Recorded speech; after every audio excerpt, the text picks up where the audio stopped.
భారత అంతరిక్ష పరిశోధన సంస్థ ఇస్రో మరో అరుదైన ప్రయోగానికి సిద్ధమైంది. ఒకేసారి 8 ఉపగ్రహాలను నింగిలోకి పంపడంతో పాటు ఒకేసారి వేర్వేరు కక్షల్లో వాటిని ప్రవేశపెట్టనున్నారు. కాసేపట్లో PSLV C-35 వాహక నౌకను నెల్లూరు జిల్లా శ్రీహరికోటలోని షార్ కేంద్రం నుంచి నింగిలోకి పంపనున్నారు. PSLV C-35 ద్వారా మన దేశానికి చెందిన ScotSat-1 ఉపగ్రహంతో పాటు అల్జీరియా, కెనడా, అమెరికా దేశాలకు చెందిన మరో 7 ఉపగ్రహాలను అంతరిక్షంలోకి పంపనున్నారు. భూమికి 730 కిలోమీటర్ల ఎత్తులోని సూర్యానువర్తన ధ్రువ కక్షలో వీటిని ప్రవేశపెడతారు. ప్రయోగం మొత్తం పూర్తి కావడానికి 2 గంటలకు పైగా సమయం పట్టే అవకాశం ఉంది. ఇది విజయవంతమైతే అంతరిక్ష ప్రయోగాల్లో ఇస్రో సరికొత్త విజయాన్ని సొంతం చేసుకున్నట్లే.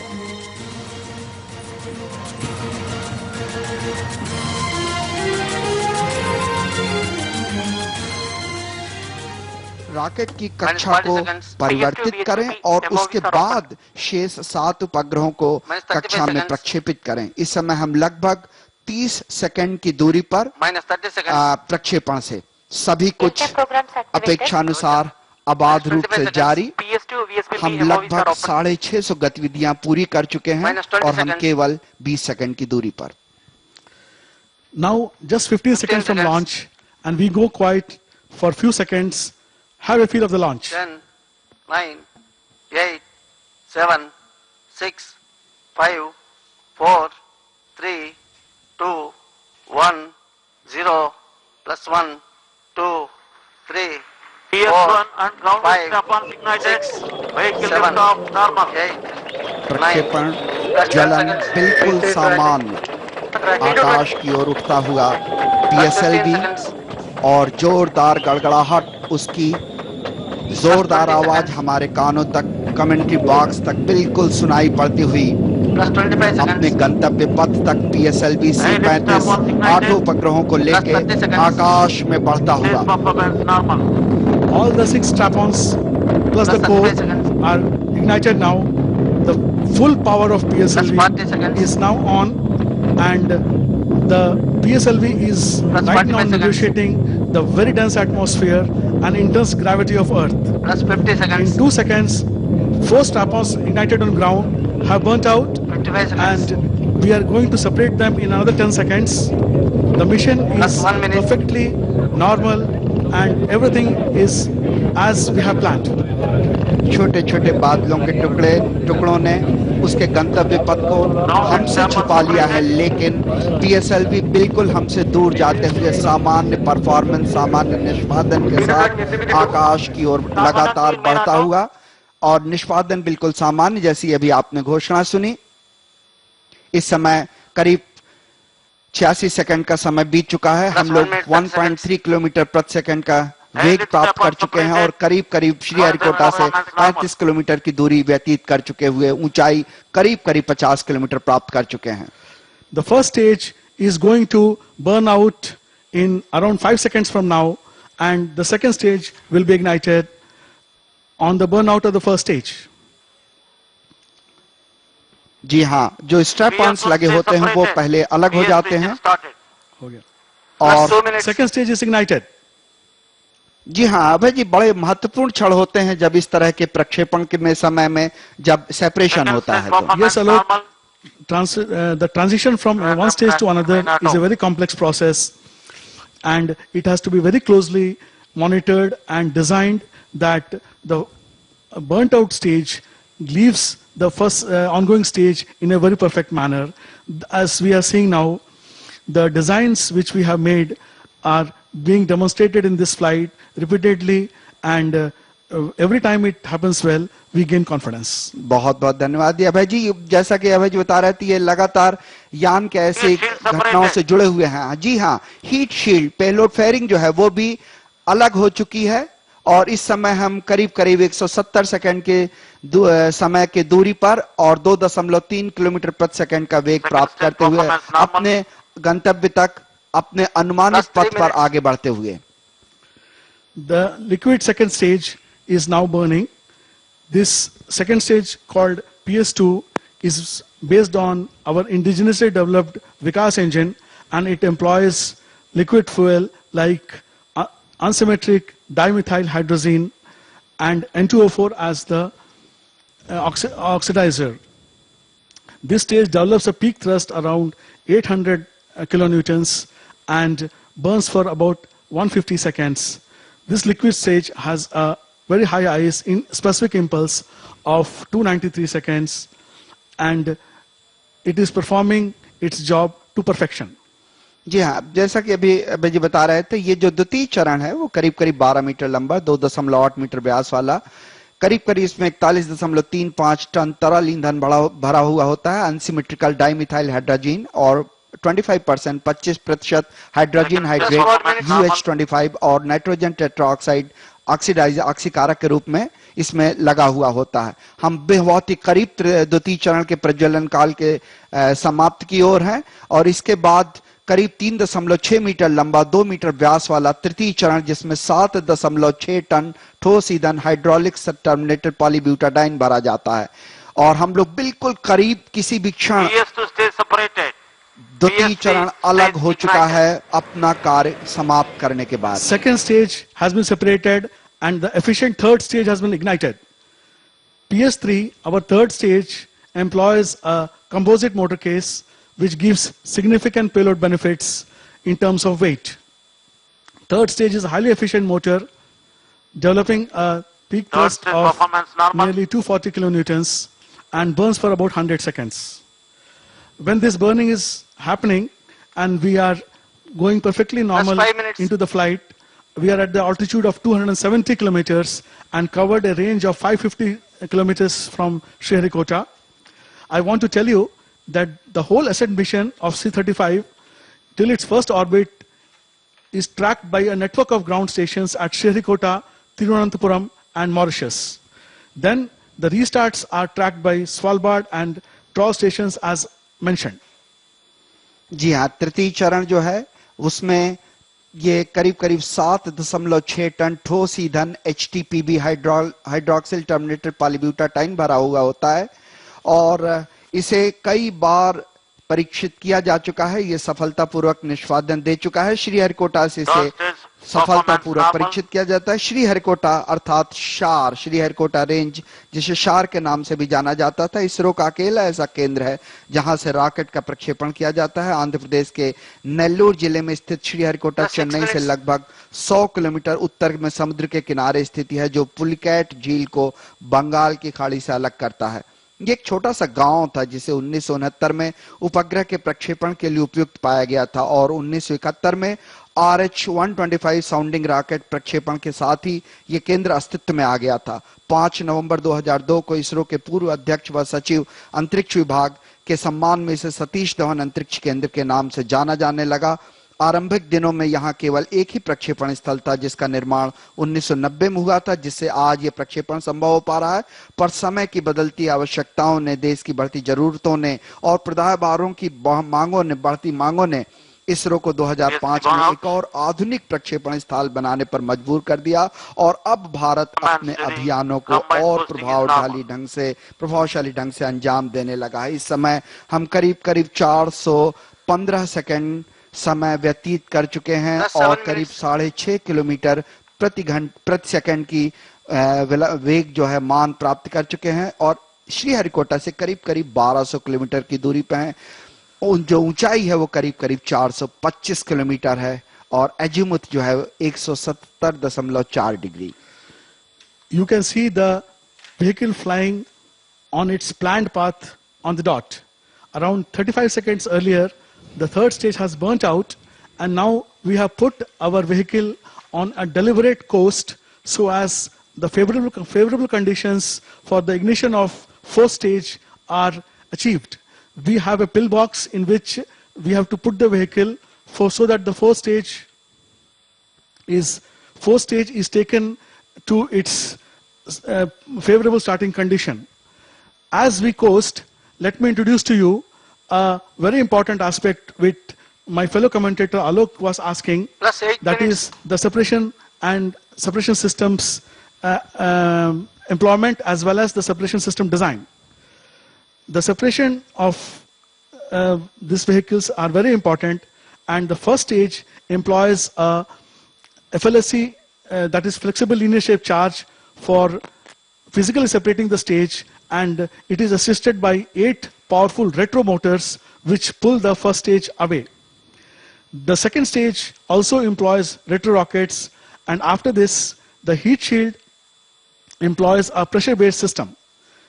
The upper stages, where accuracy requirements of injections are very high, we put Performance springs to during combined use. posting is Accordingly, normal. the third stage and the spacecrafts are all spring assisted. A very careful and elaborate analysis is made to ensure the safe separations of the stage. Just 9 minutes. Once the satellites are in orbit, and it is to be ensured that they maintain safe distances among themselves. SCATSat 1 is in 720 km orbit, and remaining 7 satellites are in 670 km orbit. Hence, these 7 along the spent 4 stage are in a very similar yet slightly different orbits due to the small separations introduced velocity. Taking care of individual satellite velocities and PS4 velocity changes, the orbit of these bodies are propagated for a duration of few days, and sufficient positive gaps between them is ensured. A proper sequence of satellite separation is designed to introduce that. This separation sequence design uses a careful choice of separation velocities as well as the orientation of the launch vehicles at satellite injections. The passivation process of 4 stage is also accounted, and hence a safe distance in orbit is positively ensured for all the satellites and the spent PS4. जी हाँ, तृतीय चरण जो है वो अलग हो चुका है, और ये जो चतुर्थ चरण है Plus 10 minutes. उसका जो प्रज्वलन है वो भी बहुत ही जल्दी संभावित है। ये कुछ ऐसे क्षण होते हैं जब तनाव ज्यादा बढ़ जाता है, केवल इसलिए क्योंकि जब विलगाव होता है एक चरण से दूसरे चरण का, उस समय हल्का सा जो जर्क आता है, उस समय डिस्टरबेंस संभावना होती है पाथ से अपने भटकने की, लेकिन अभी सब कुछ बिल्कुल सामान। करीब करीब 622 सेकंड बीत चुके हैं। हमें लगभग 1053.46 सेकंड समय व्यतीत करना है जब स्कैटसैट अलग होगा। इस समय इसरो उपग्रह केंद्र के निदेशक और अंतरिक्ष कारपोरेशन के निदेशक आपके स्क्रीन पर देख पा रहे होंगे। स्कैटसैट 1 एक तरह से अगर हम देखें तो ओशन सेट 1 और ओशन सेट 2 में लगे प्रदाय भारों को रिप्लेस करेगा, क्योंकि उसकी जरूरत महसूस की जा रही थी। इसे स्पेस एप्लीकेशन सेंटर अहमदाबाद ने विकसित किया है, और पूरे उपग्रह का निर्माण इस उपग्रह केंद्र द्वारा किया गया है। इसमें अलग अलग केंद्र जो इकाइयां हैं, जैसे ISRO inertial unit, ISRO, LPSC liquid propulsion system centre, Leos, ऐसे बहुत सारे केंद्र हैं जिन्हें अपनी सहयोग देते हैं और जिनकी इकाइयां, जिनके उपकरण इसमें लगे हुए होते हैं। इसके बाद सारा कंट्रोल उपग्रह का अलग होने के बाद इस ट्रैक भू केंद्र को चला जाता है, जहां से आने वाले वर्षों में लगातार इस केंद्र को, इस उपग्रह को नियंत्रित किया जाता है। इस स्कैटसैट का उपयोग हिंद महासागर में होने वाली गतिविधियों पर नजर रखने, मौसम की भविष्यवाणी करने तथा जलवायु अध्ययन के लिए किया जाएगा। इसके अलावा यह उपग्रह भारतीय कृषि की जान यानी मानसूनी हवाओं के रुख के बारे में भी बेहतर सूचनाएं मुहैया कराएगा। इसके लिए विशेष रूप से विकसित KU band pencil beam scatterometer के साथ ही radio occultation sounder for atmospheric studies ROSA से युक्त है। ये स्कैटरोमीटर 50 किलोमीटर क्षेत्र में हवाओं की स्थिति और उनकी दिशा की सही जानकारी उपलब्ध कराएगा।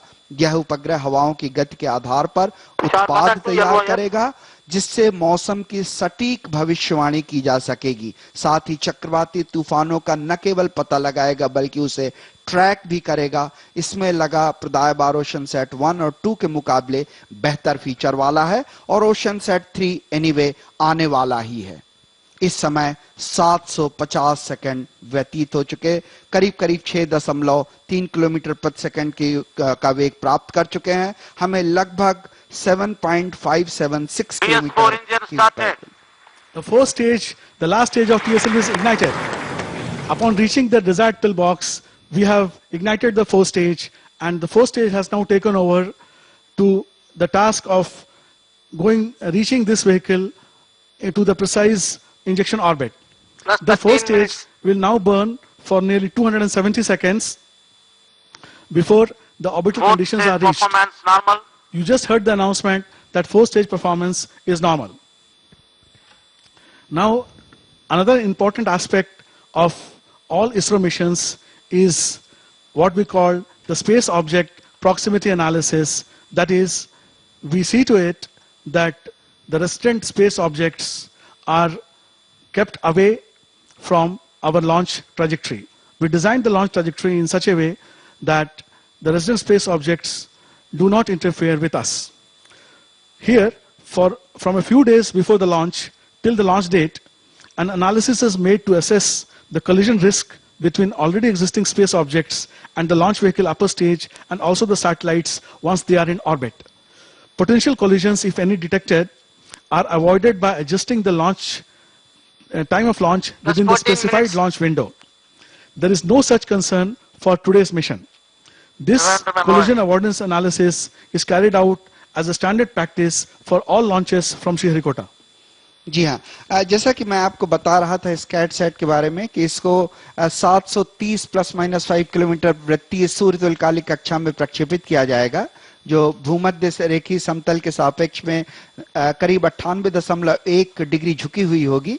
इस प्रारंभिक कक्षा में अंतःक्षेपण या इंजेक्शन के पश्चात उपग्रह में लगी दोनों सौर पट्टिकाएं पूर्व नियोजित व समयबद्ध कार्यक्रम के अनुरूप प्रस्तरित हो जाएंगी, डिप्लॉयड हो जाएंगी। उपग्रह से संकेत मिलते ही कर्नाटक के बेंगलोर में स्थित स्ट्राइक भूकेंद्र उपग्रह को अपने नियंत्रण में ले लेगा। उपग्रह की अभियान अभिकल्पित कालावधि लगभग 5 वर्ष की होगी।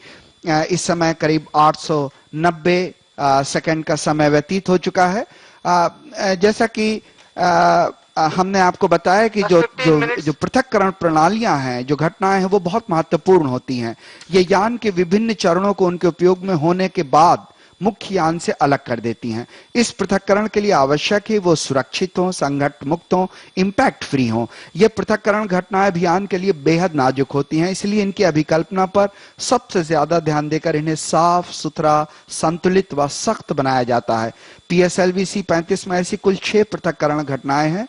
अभीष्ट कक्षा में पहुंचने के बाद स्कैट सेट उपग्रह के कुछ महत्वपूर्ण प्राचल अभी इस तरह से अपेक्षित हैं कि वो अभी लगातार अपने अपेक्षा के अनुसार कार्य कर सकेगा।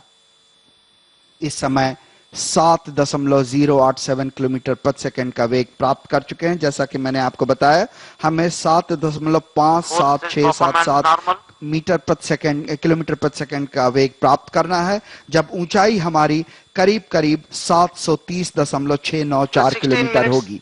हम बहुत ही करीब, चतुर्थ चरण बिल्कुल सामान्य रूप से निष्पादन देता हुआ, परफॉर्मेंस देता हुआ।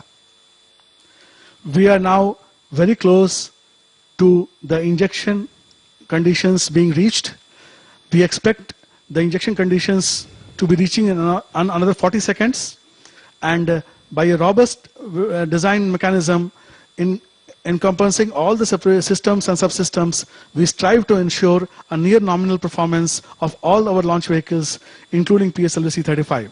At the same time, it's very important that how much vehicle can deviate to be known, and we quantify the dispersions for that and make a very careful analysis, clearly defining the dispersions. We are very close to now. Any time now, the PS4 will be shut off. जी हाँ, बिल्कुल करीब हम अपने PS4 के प्रज्वलन बंद करने को बंद कर दिया गया है 10 से 21.1 सेकंड के पश्चात, और इसके बाद उपग्रह के ज्ञान से अलग होने की प्रतीक्षा किसी भी वक्त ये घोषणा की जा सकती है। बिल्कुल अपेक्षित अनुमानित पथ और अवलोकित पथ एक दूसरे को लगातार ढके हुए आप अपने स्क्रीन पर विभिन्न वैज्ञानिकों को बिल्कुल बारीकी से अध्ययन करते हुए आंकड़ों का देख पा रहे होंगे। हम करीब करीब 7.576 किलोमीटर का वेग प्राप्त कर चुके हैं। रेंज 4963 किलोमीटर का, ऊंचाई 730.9 किलोमीटर की प्राप्त। The satellite is injected. The satellite is injected. We have reached the orbit. The first orbit is successfully reached, and now please stand by for an important announcement from the Range Operations Director. Here is an announcement. The separation of the remaining 7 satellites is expected to occur between 11:25 IST and 11:28 IST. Chairman ISRO will address after the completion of the mission. Transmission will resume at 11:10 IST. Thank you. The live telecast will be resuming from most of the DD channels at 11:10 a.m. today. We right now go off the air for few moments. See you at 11:10 hours. जी हाँ, एक बहुत महत्वपूर्ण घोषणा की गई है। स्कैट set के सफल प्रक्षेपण के पश्चात शेष 7 उपग्रहों को 11:25 से 11:28 के बीच यान से अलग करना होगा। इसके लिए यान की कक्षा में परिवर्तन करना होगा, जो बचे हुए समय में करना है। इसके बाद चेयरमैन इसरो राष्ट्र को संबोधित करेंगे, इसरो केंद्रों को संबोधित करेंगे। तब तक के लिए हम आपसे विदा चाहते हैं और हमें वापस आपको स्टूडियो ले चलते हैं, जहां से हम 11:15 पर वापस इसरो के अभियान नियंत्रण केंद्र में लेके आएंगे। तब तक के लिए शुक्रिया।